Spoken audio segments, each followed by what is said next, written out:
Kami rindu Tuhan, Kau selalu bersama kami seperti saat ini. Kami merindukan hadir-Mu selalu sepanjang hidup kami. Karena saat bersama Engkau, kami tenang. Bila saat bersama Engkau, kami tidak perlu khawatir. Namun kiranya juga ampuni kami. Kami tidak bisa melihat Engkau. Tolong kami Roh Kudus buka pikiran dan hati kami, supaya setiap kami bisa memandang kepada-Mu, bisa melihat Engkau, bisa mendengar suara, sehingga apa yang kami dengar, apa yang kami lihat, bisa kami kerjakan. Terima kasih Bapa, di dalam nama Tuhan Yesus. Urapi hamba-Mu, urapi bibir dan mulut lidah hamba-Mu. Biarlah apa yang hamba-Mu sampaikan adalah isi hati Tuhan sendiri.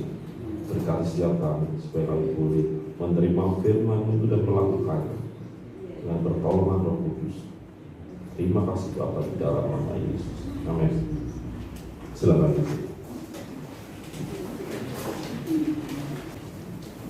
Ya, selamat malam, selamat sore. Minggu lalu saya ke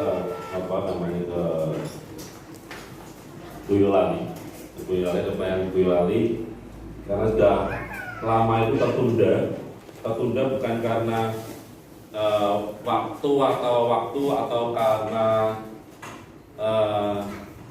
jadwal yang padat, tetapi saya tertunda karena saya enggan melakukan yang seharusnya saya lakukan.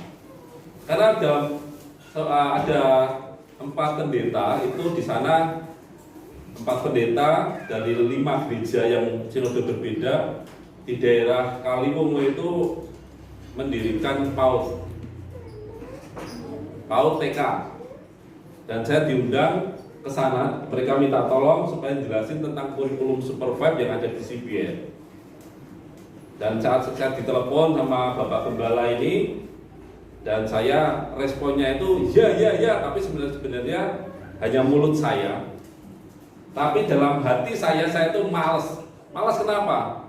Di daerah Kaliwungu Boyolali yang saya ke sana, saya pernah sama Pak Petro, sama beberapa teman di sini, Pak Bowo, saya ajak ke sana. Sinyal nggak ada, terus jalannya rusak. Padahal yang mereka minta itu adalah kurikulum TK PAUD yang TK PAUD Kristen, dan basisnya adalah memakai internet. Coba bayangin kalau gitu mau dijelasin dan jelas menurut pikiran dan hati saya, dan saya yakin 90% mereka tidak akan mudeng, tidak akan jelas. Saya yakin itu. Dan saya percaya kalau saya jelaskan ke guru PAUD-nya, guru TK-nya sama Bapak Gembalanya, pasti mereka tidak mau. Mereka, oh iya Pak, bagus, terima kasih sudah hadir. Tapi Tuhan bicara lewat istri saya. Kalau benar seperti itu, kerjakan saja, lakukan saja. Tetapi kan nanti hasilnya tidak seperti yang tak harapkan. Lakukan saja.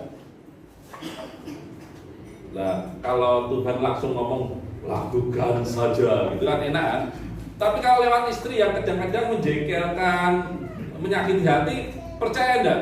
Ya enggak terlalu yakin lah itu suara Tuhan. Iya kan? Mana mungkin gitu, saya ngomong, mana mungkin, lakukan saja. Saya tetap ngotot, tidak bisa tunda sampai 1 minggu, 2 minggu, mungkin 1 bulan. 1 bulan lebih. Saat Pak Mat bulan Februari awal itu sudah sosialisasi Super5. Saya tunda, memang sengaja saya tunda dan sengaja saya ulur-ulur supaya tidak diundang lagi. Tetapi mereka tetap ngotot undang saya, Pak, saya jadwalkan ketemu Bapak Pendeta, ini Bapak Pendeta sudah mau hadir. Ada 4 Bapak Pendeta, 5. Guru PAUD-nya sama kepala sekolahnya juga akan hadir. Masalah Tuhan Yesus, tolong aku mau. Tapi karena Tuhan berbicara lewat istri saya, ngomong mangkat tak kancani. Nah, kalau sama istri kak kancani kan enak, tenang. Ya wes, aku ngomong, kesini tanggung jawab. akhirnya saya berjalan, saya jadwalkan, akhirnya datang. Dan perjalanannya dari sini sampai ke sana itu lancar, tidak ada gangguan. Bahkan yang dulu jalannya itu gerunjal-gerunjal, banyak berlubang, itu sudah dihotmake mulus. Sampai di depan PAUD itu semua jalan beraspal dari depan rumah saya sampai ke desa itu. Jadi maksudnya itu dari Ampel maju dikit, nanti belok kiri sekitar 10 kilo. Wah, jalannya api, puji Tuhan. Kemudian saya cerita ya bapak kepala sekolahnya, Pak ini anak-anak, saya jarang kesini tapi saya tahu saya punya hati kepada anak-anak di sekitar sini supaya mereka dapat pembinaan iman Kristen di dalam di TK dan di PAUD. Oke. Akhirnya saya kenalan sama ibu gurunya, kenalan sama bapak pendetanya. Ini bapak pendeta yang dua ini seringkali saya telepon tapi tidak pernah jawab, saya tidak pernah jawab. Wah ini tak incing gitu. Karena dulunya saya hubungi tidak pernah jawab. Ini sopo itu, tapi sekarang undang saya itu lah, tak incing. Untuk berarti pasti kira tak jelaskan tentang Supervibe, pasti tak gelem toh, pasti karena kamu kuper, pasti di sini tidak ada internet, kamu pasti berhenti. Nah, tiba presentasi, saya buka siapin LCD, saya siapin laptop, saya presentasi, saya ajari. Presentasi baik-baik saja. Tapi saya ngomong, nanti saya ajarin cara bukanya, bagaimana kurikulum itu nanti di webnya. Saya pura-pura seperti itu kan. Wah, tapi saya saya buka hotspot saya dulu ya. Di sini yang sinyal yang paling bagus apa? Wah, semua bagus Pak di sini. Oh maaf Pak, Bapak nggak bisa pakai hotspot. Di TK kami ada wifi-nya. Wah, saya terpukul, satu kelender saya. Tuhan ampun ya, aku saat itu sudah minta ampun. Tuhan, saya serius. Saya minta ampun, saya bertobat di depan. Saya cerita ke gurunya dengan serius tadi. Jadi antara wajah tidak niat dengan wajah serius kan tahu kan? Wajah kecilin sama wajah itu kan jelas berbeda. Satu saya serius. Bapak pendeta yang dua itu yang berusaha hubungi tidak pernah jawab itu, saya ngomong Pak, saya bertobat, saya minta ampun Pak. Ya Pak, baik-baik Pak. Saya juga bertobat dengan mereka, minta ampun sama mereka. Dan saya jelaskan kurikulumnya seperti ini, laporan hariannya, laporan mingguannya, cara bukanya, cara daftarnya, bagaimana. Kemudian ada tanya jawab, bla bla bla bla begitu dari guru PAUD ya. Saya jelaskan nanti seperti ini, kira-kira seperti ini. Terus guru salah satu yang paling senior di guru itu ngomong gitu, Pak, ngomong sama bapak gembala mereka, Pak, kita ikut PAUD ini, kurikulum Supervibe. Saya tertampar. Wah, kenapa? Yang tak pikirkan tidak mungkin ternyata bisa. Ternyata bisa. Dan mereka ternyata hamba-hamba Tuhan, bapak pendeta yang cinta tahu benar bahwa anak-anak itu harus dididik sejak dini. Dan saya yang katanya hamba Tuhan mengeraskan diri, bukan cuma keras hati, tapi mengeraskan kepala, otot tak kejam gitu, tidak mau bergerak gitu. Dan saat itu juga bapak gembala ini ngomong, kami daftar. Loh, daftar dia nanti setelah pulang nanti bapak daftar, saya kasih linknya. Enggak, saya daftar sekarang. Daftar sekarang. Oh, saya tidak mau daftar sekarang. Saya tidak boleh daftarkan sekarang, nanti saya dikira intervensi. Ya berarti gini, salah satu guru pinjam laptop bapak ini daftar langsung. Ya silakan. Wah, Tuhan Yesus beda dengan saya yang pikirkan. Ternyata suara Tuhan istri dari istri saya. Tuhan bisa ngomong lewat orang-orang sekitar itu. Dan ternyata itu maju. Cuma ngomongnya apa? Mangkat. Orang kakek ngomong mangkat toh, mangkat.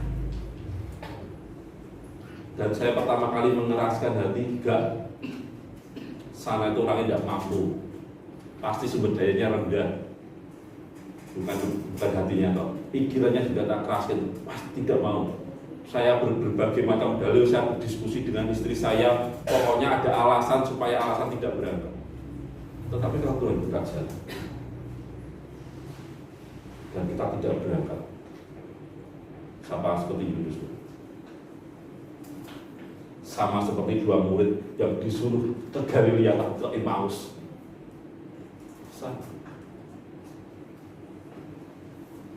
Kita akan buka Alkitab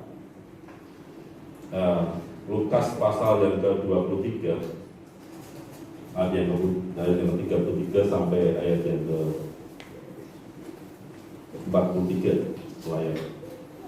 Tapi ini yang kita baca, tapi yang nanti kita baca selanjutnya saya akan ulas dari yang pertama sampai ayat yang pertama. Kita baca ayat bergantian, saya yang ke-33, Bapak Ibu Saudara yang ke-34 dan seterusnya ya. Ketika mereka sampai di tempat yang bernama Tengkorak, mereka menyalibkan Yesus di situ dan juga kedua orang penjahat itu, dan yang seorang di sebelah kanannya dan yang lain di sebelah kirinya. Yesus berkata, "Ya Bapa, ampunilah mereka, sebab mereka tidak tahu apa yang mereka perbuat." Dan mereka membawa diri untuk mengganti pakaiannya. Orang banyak berdiri di situ dan melihat semuanya. Pemimpin-pemimpin mengejek dia, katanya, "Orang lainnya selamatkan, biarlah sekarang ia menyelamatkan dirinya sendiri, jika ia adalah Mesias, orang yang dipilih Allah." Juga prajurit-prajurit mengawal dia. Mereka menunjukkan anak-anaknya. Saya berkata, jika engkau adalah raja orang Yahudi, selamatkanlah dirimu. Ada juga tulisan di atas kepalanya, "Inilah raja orang Yahudi." Seorang dari penjahat yang digantung itu juga menghujat dia, katanya, "Bukankah engkau adalah Kristus? Selamatkanlah dirimu dan kami."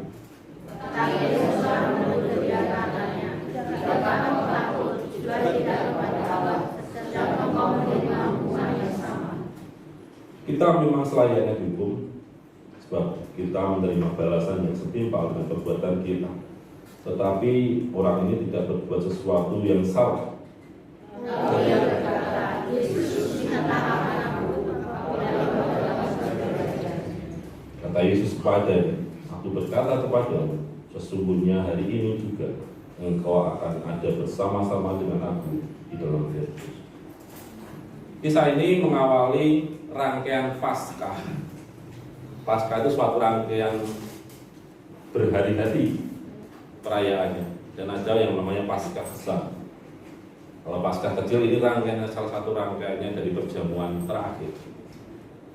Nah, saat cerita ini saya sampaikan begini, di saat terakhir, walaupun dalam kondisi yang tersiksa, dalam kondisi yang dia dihujat, dimaki-maki, dan di Bukit Tengkorak atau yang namanya Kalvari, dalam bahasa Yunani Golgota, dalam bahasa Ibrani Golgota, itu dikatakan itu tempat yang kotor, orang tidak mau melaluinya.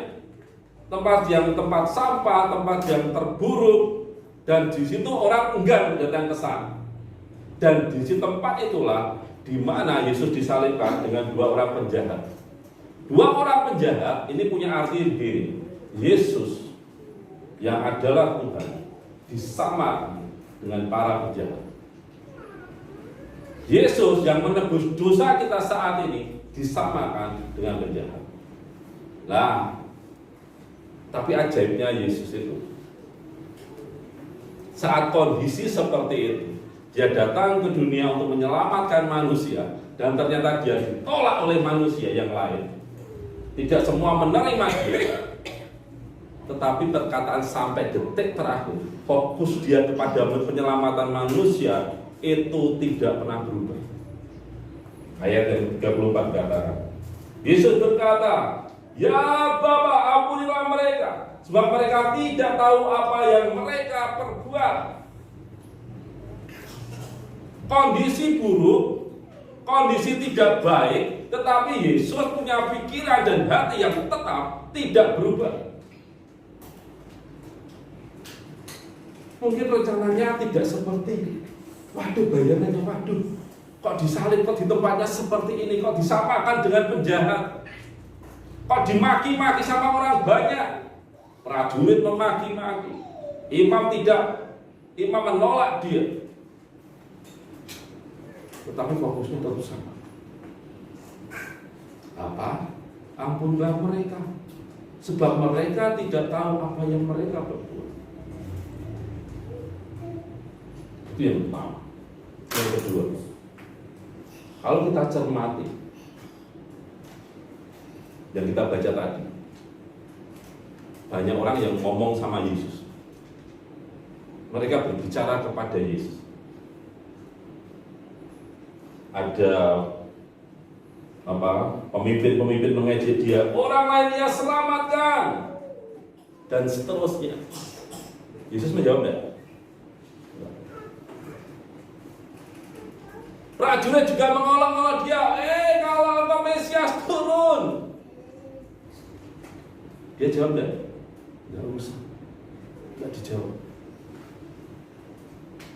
Saat penjahat yang satu katanya, engkau Yesus, kalau engkau Mesias nanti selamatkan kami, kalau engkau turun, engkau bisa turun, selamatkan kami juga ya. Selamatkan kami juga. Dijawab enggak? Enggak. Tetapi yang sebelahnya, kamu dan aku itu memang bersalah. Sepantasnya kamu dan aku dihukum. Tetapi dia tidak melakukan yang salah.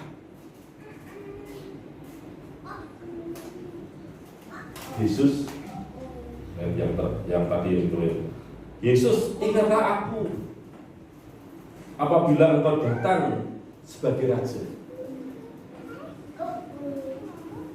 Dan saat itu Tuhan Yesus menjawab penjahat yang sudah melakukan kejahatan dan dihukum, tinggal nunggu waktu matinya.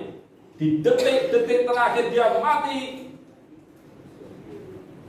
Yesus, ingat akan aku ya, apabila kau datang lagi sebagai raja.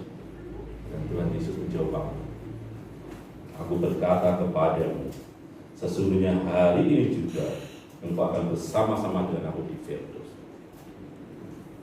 Saya mau katakan begini, kalau lihat dari ayat yang pertama, dari Lukas pasal yang pertama, Lukas 23 ayat yang pertama,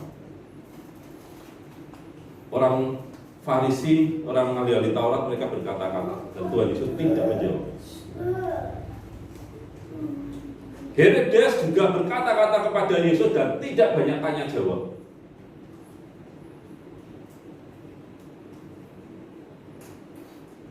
Tetapi ada seorang penjahat, dia berkata kepada Yesus, dan Tuhan jawab, tidak semua yang kita katakan, yang diperkatakan di dalam Alkitab dijawab Yesus. Tidak setiap apa yang kita katakan, kita doakan dijawab Yesus. Mungkin Yesus diam saja seperti hari ini. Mungkin kau sudah bergumul keras, Tuhan tolong aku, selamatkan aku. Dan Tuhan tidak jawab. Tetapi bisa saja seperti saya, Tuhan sudah ngomong ke saya, tetapi saya mengeraskan hati, mata saya tutup. Engkau mungkin saat ini sudah berkata-kata kepada Tuhan, dan Tuhan tidak menjawab apa. Akibatnya penjahat yang satu itu, saat dia ingatlah aku, Yesus, saat engkau menjadi raja. Dan Tuhan Yesus jawab, di detik-detik dia terakhir mau mati, aku berkata kepadamu, sesungguhnya hari ini engkau bersama-sama dengan aku di dalam Firdaus. Hei penjahat, kamu lakukan apa? Kau bisa selamat enak Keselamatan di dalam Yesus ini membuktikan perbuatan sikap baikmu kalau tidak dibarengi dengan pembaharuan budi, pikiran dan hati yang benar, tidak terselamat. Perbuatan baik itu tidak menyelamat. Yang dilakukan apa sih? Dibaptis. Terus kemudian, Tuhan Yesus, aku dibaptis dulu ya supaya terima keselamatan. Katekisasi dulu supaya terima keselamatan. Saat ini juga engkau belum melakukan apa-apa. Engkau hanya mengakui bahwa engkau berdosa. Kita ini berdosa. Selayaknya kita dulu. Tetapi dia tidak berdosa. Dia mengakui bahwa dia bersalah. Dia mengakui kebesaran Tuhan, bahwa dia tidak berdosa. Dan dia cuma berharap, ingat kok saat engkau menjadi raja. Dan Tuhan langsung saat ini juga, hari ini juga engkau bersama-sama aku di firman. Keselamatan hanya butuh orang yang mengaku dosa, menyadari dosamu, dosa kita, dosa saya. Percaya bahwa Yesus sang penyelamat, dan kita mengakui minta ampun kepada Dia. Keselamatan itu ada bersama kita. Banyak orang mengusahakan keselamatan dengan menyiksa diri, berpuasa, tidak tahu jelas juntrungannya. Kenapa? Pikirannya salah, hatinya salah, mengeraskan hati, matanya ditutup, mendengarkan kata orang di sekitarnya tidak didengarkan. Kalau itu suara Tuhan, mungkin suamimu, mungkin istrimu, mungkin anakmu, mungkin orang tuamu, Tuhan berkata lewat mereka. Mungkin gembala, mungkin pemimpin rohani, dan kau tidak berkata apa-apa, dan kau tidak berespon apa. Iya. Keselamatan tidak butuh perbuatan baik, karena itu hanya anugerah Tuhan. Saat kau mengaku dosa, saat kau pikiranmu, aku berdosa, dan kau minta ampun kepada Tuhan, dan saat terbuka itu, Tuhan akan berbicara kepadamu. Mungkin tidak banyak, dia mungkin bertobat, ojo berbalik ini meneng. Dilakukan saja. Dan kalau kau lakukan ya, sesuatu terjadi yang besar. Sesuatu yang bisa terjadi.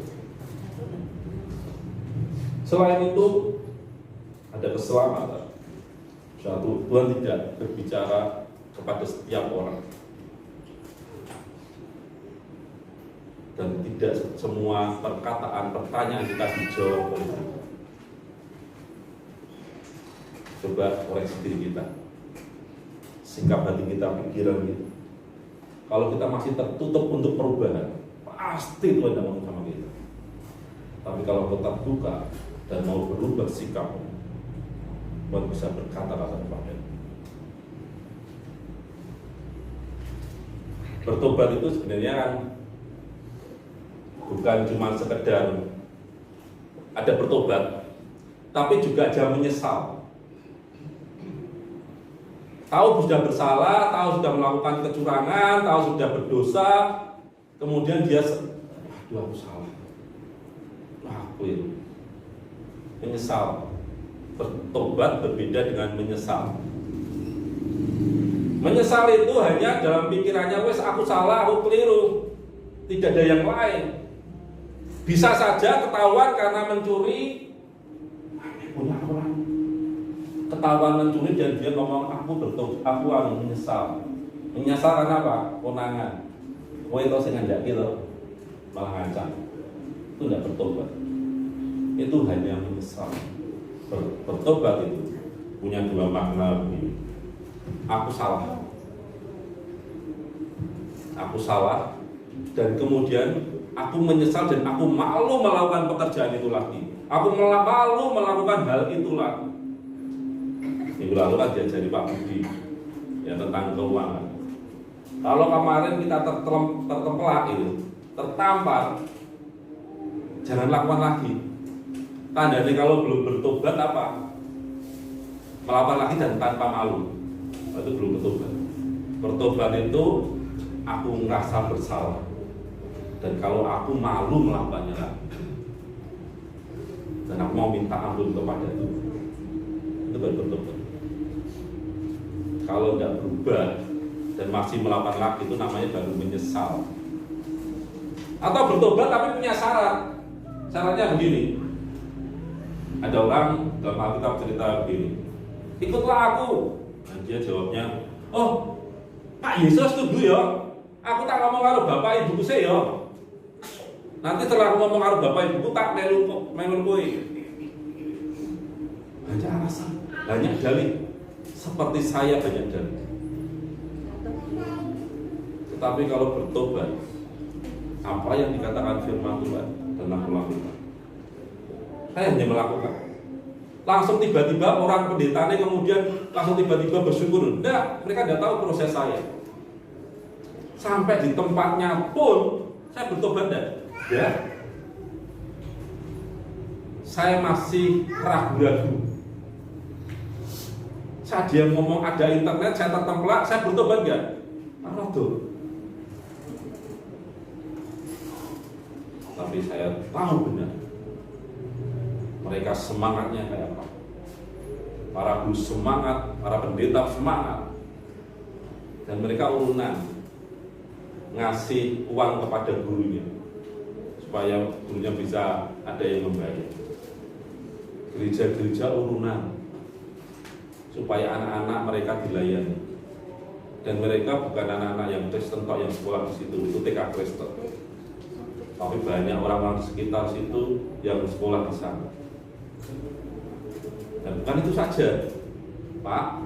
Kalau misalnya nanti anak-anak itu sudah SD, kalau kita mau supaya anak itu tidak hilang, itu piye ya Pak? Tapi saya itu iman-iman, kami itu iman-iman kalau sudah 2-3 tahun bersama kami, kemudian mereka saat SD mereka nakal lagi. Oh, ya gini toh Bu, kita bareng-bareng di tempat ini diadakan les-lesan. Jadi mereka setelah lulus dari tempat ini, mereka les di tempat ini. Bisa bayar, bisa nggak bayar. Kalau nggak bayar lebih baik lagi. Bapak gembalanya apa? Sana. Iya ya, les-lesan ya. Padahal TK itu tidak punya gedung. Dia dipinjemi 20 tahun nggak bayar. Tapi TK itu kalau dibangun, nanti kalau sudah 20 tahun, bangun yang dibangunannya itu menjadi milik yang punya tanah. Ini sudah tahun yang ke-9. Dan mereka berdua cari tempat supaya dapat tanah dibangun ada TK. Kalau mereka punya duit, mereka beli tanah. Tapi mereka tidak punya duit. Tapi mereka punya hati. Mereka punya semangat. Mereka bergerak. Dan saya yang dipanggil ke sana merasakan hati. Goblok enggak? Itu enggak goblok sih. Itu kata mungkin pekok. Aduh Tuhan, aku kok bisa pekok dengan suara Tuhan, ampuni aku Tuhan. Bertobat saya. Saya ngaku salah. Dan saya menyesal. Dan ternyata luar biasa. Beberapa kali pertemuan di ACC sama si B. Tuhan tidak selalu menjawab perkataan kita, doa kita. Iya. Kalau pikiran kita tidak selaras dengan Dia, tidak berubah, tidak terbuka untuk menerima perubahan, tetap ngeyel, tidak akan Tuhan. Tapi saat kita mau berubah, bertobat, Tuhan akan jawab doa kita. Walaupun seringkali tidak sesuai. Saat kita dengar firman Tuhan seperti ini, itu kita bagi ada 2 orang, 2 golongan. Golongan yang pertama, sebenarnya ada 3 golongan. Golongan yang pertama, orang yang mendengar, yang tahu, tapi tidak mau melakukan. Itu orang Kristen. Ada orang Kristen ada 2 golongan. Mendengar firman Tuhan, tahu itu kebenaran, tetapi tidak mau melakukannya.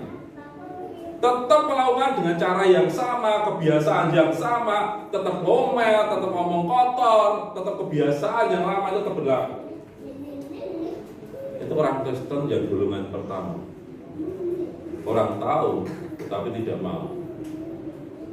Tapi ada dua golongan yang kedua. Sudah tahu, dan dia mau melakukan. Mau melakukan. Saat pulang dari tempat di Boyolali, saya bertobat. Kemudian saya janjian dengan janjian di Salatiga. Dan saya ngomong, Pak, maaf saya harus pulang awal, saya harus dari janjian Salatiga. Saya pulang Salatiga, hujan terus. Yang terjadi adalah dompet tas saya ketinggalan di Boyolali. Sudah sampai Salatiga, kapok gitu. Dan pendeta itu ngomong gini, Pak, kalau tidak hujan akan saya antar, Pak. Dia pakai motor. Kalau ini hujannya terus jalan tidak kelihatan. Saya ngomong sama beliau, Pak, tidak apa-apa, nanti lain waktu saya ke sana. Saya pikir saya begitu. Dan saya ngomong, Pak, nanti lain waktu saya ke sana, tapi tidak jadi ngomong gitu terus. Oh iya, Pak, nah tunggu aja nanti kalau sudah reda nanti kita lihat situasinya. Kita lihat dompet saya tidak ada. Ya berarti aku mau ini tidak pakai dompet, tidak pakai SIM ya. Wah, Pak, saya ke sana sekarang. Saya balik ke sana. Sampai di sana. Di rumah Bapak Gembala ini, di gereja GCA Tayuman. Dia cerita begini, Pak, masuk dulu, jangan langsung pulang, masuk dulu. Kami berdua sudah masuk, dibuatin jahe, dibuatin minuman, siapin makanan begitu. Dan rasanya, wah, puji Tuhan. Pak, dia cerita, semua cerita.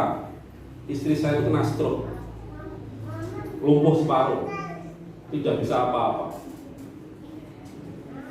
Saya lihat istrinya itu buat jahe sama kopi itu dia. Sekarang sudah sembuh total. Kok bisa, Pak? Iya. Saya diberikan ramuan, obat-obatan herbal. Saya minum setiap hari, sehari 2 kali. Tidak saya bawa dokter, tidak ada dampaknya, kasih ramuan itu. Asal itu apa? Kakinya kulit bisa bergerak, tangannya bergerak, perutnya balik.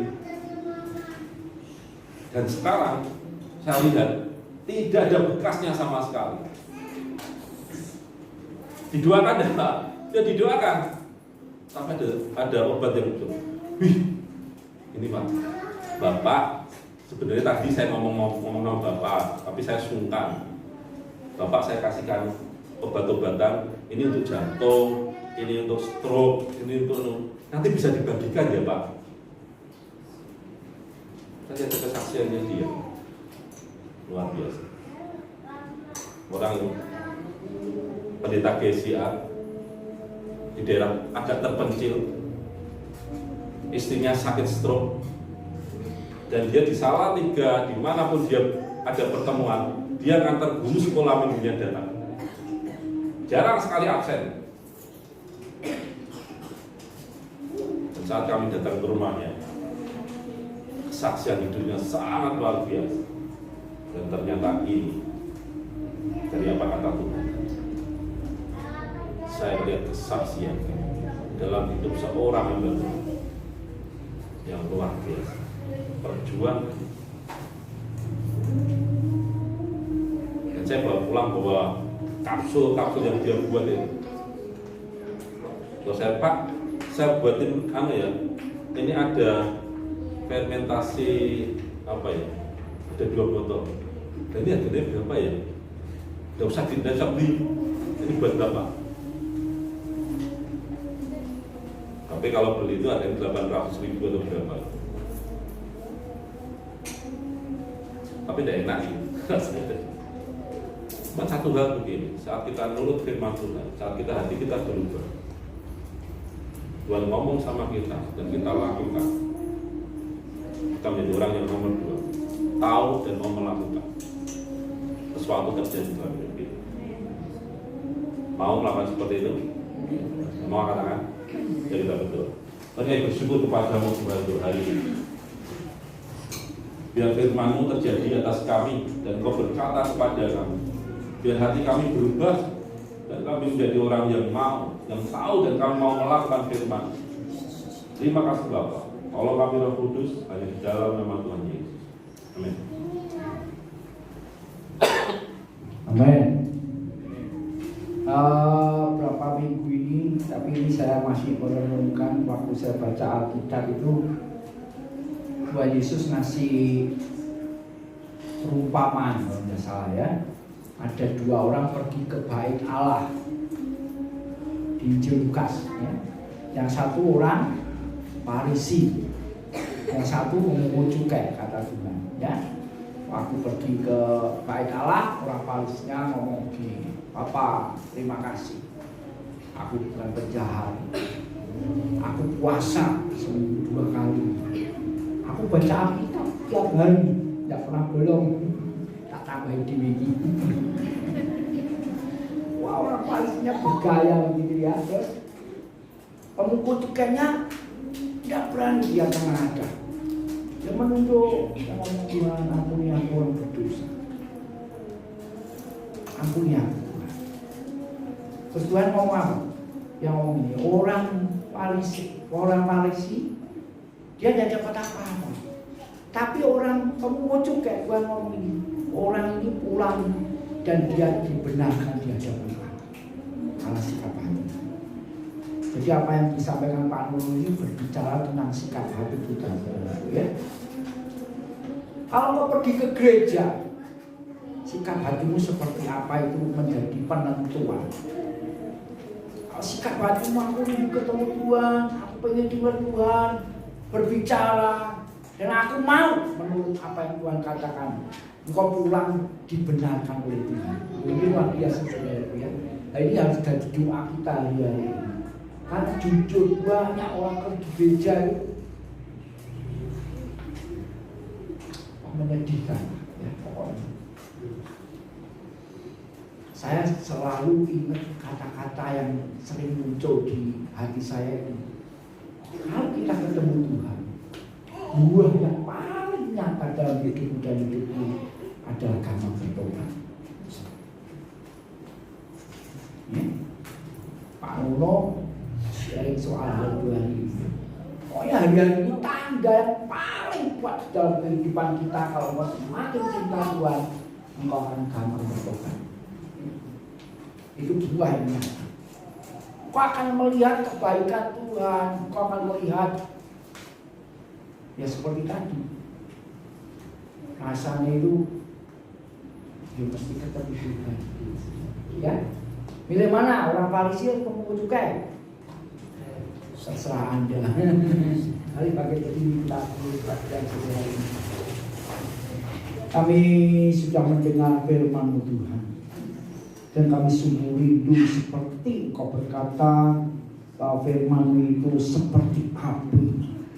Dan kami rindu Tuhan firman-Mu membakar akan setiap perkara-perkara yang tidak berguna, yang tidak berkenan di hati-Mu di dalam kehidupan kami.